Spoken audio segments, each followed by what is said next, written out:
அனைவருக்கும் வணக்கம். இந்த வீடியோல நான் அபிராம பட்டர் அருளிய அபிராமி அந்தாதி அந்த பாடல் தொகுப்புல இருந்து சில பாடல்களை எடுத்து இன்னும் வரப்போற வீடியோஸ்ல அதுக்கு விளக்கம் சொல்றேன். அதுக்கு முன்னாடி அபிராம பட்டர் என்பவர் திருக்கடையூர் அபிராமி கோயில்ல அர்ச்சகரா இருந்தார்.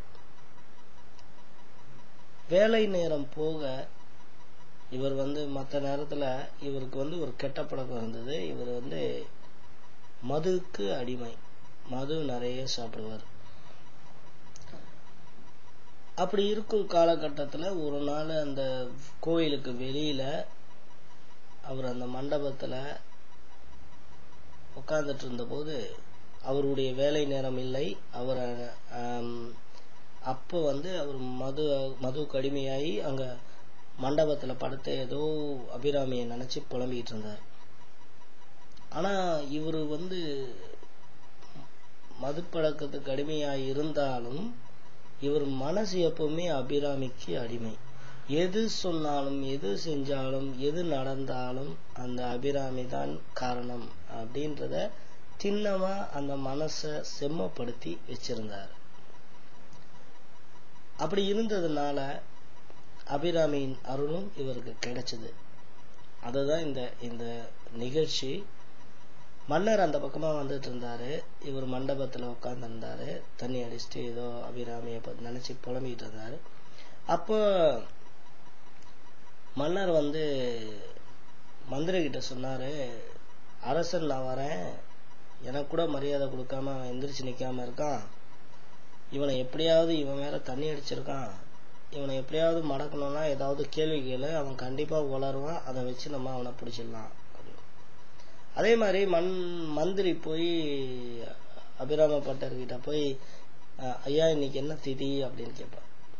அன்னைக்கு ஆக்சுவலா அமாவாசை திதி, ஆனா இவர் பௌர்ணமி திதின்னு சொல்லிடுவாரு. அமாவாசை அன்று நிலவு தெரியாது, பௌர்ணமி அன்று முழு நிலவு தெரியும்.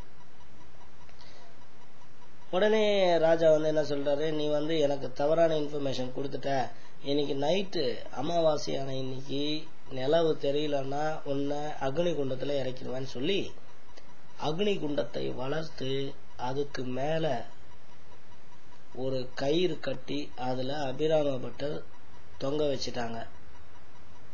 நைட்ல அது வரலன்னா நிலவு, இவரை அந்த கயிறை கட் பண்ணி இவரை அக்னி குண்டத்துல இறக்கிடுவாங்க.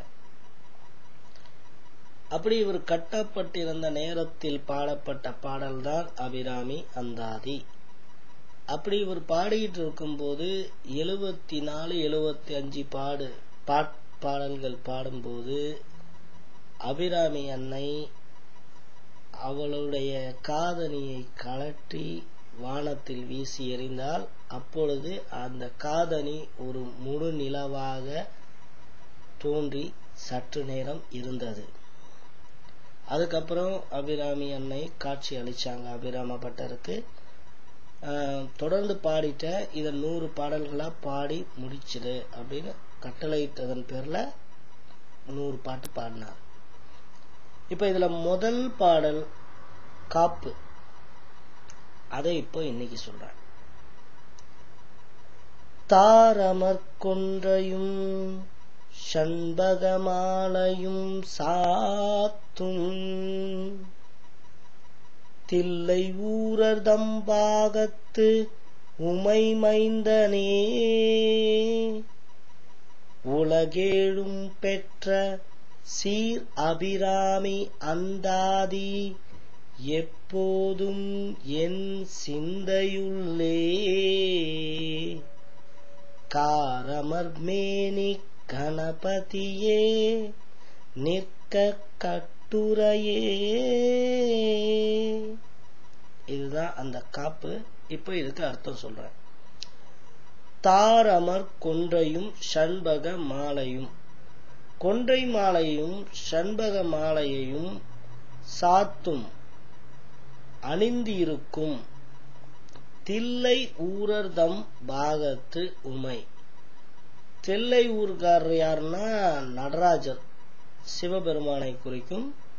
அவருடைய பாகத்து உமை, அவருடைய ஒரு பாகம் உமை பார்வதி தேவி ஆகிய அந்த பார்வதி மைந்தனே, அப்பேற்பட்ட அந்த பார்வதி தேவியினுடைய புதல்வரே, உலகேழும் பெற்ற சீர் அபிராமி, 7 உலகங்களுக்கும் அருள்பாலிக்கின்ற தாயாகிய அபிராமி அன்னை உடைய அந்தாதி இந்த சிறந்த பாடல்கள் எப்போதும் என் சிந்தையுள்ளே, என் மனசுல எப்பவுமே நிக்கிற மாதிரி, கார் அமர் மேனி கணபதியே, கார் அமரனா கரிய மேக கூட்டங்களை போன்ற மேனியை கொண்ட கணபதியே, விநாயகர் கடவுளே, நிற்க கட்டுரையே, இந்த பாடல்கள் நீண்டு நிலை பெற்று நிற்க வேண்டும் அப்படின்னு சொல்றார். இந்த அந்தாதி என்பது தமிழ் இலக்கணத்துல என்ன அர்த்தம்னா, ஒரு பாடல் முடிகின்ற அந்த அடியை கொண்டு அடுத்த பாடல் தொடரும், அந்த வார்த்தையை கொண்டு, அதுதான் அந்தாதி. இதுக்கப்புறம் வர அடுத்த வீடியோஸ்ல நான் இதை பத்தி நிறைய அடுத்த பாடல்கள் எல்லாம் சொல்றேன்.